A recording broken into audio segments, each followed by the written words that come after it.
tôi xin ơn trời chú trong em là cơn anh cháu nhà chắc chắn khoảng 300 cái rượu là lúc nào 300 năm ra nhưng mà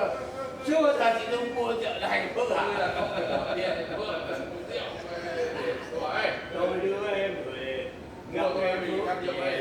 ngâm cái bảng. nơi buông gió cao Mua tôm một củ ninh lăng có đời xin có người nhau dần dài trong Đấy, sao thế là chủ đạo.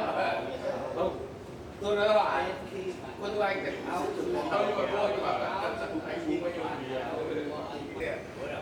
chị Dung nói là anh cứ về đây phải lại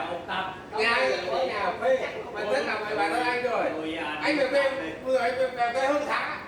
rồi nhận cái điện thoại vào đó nha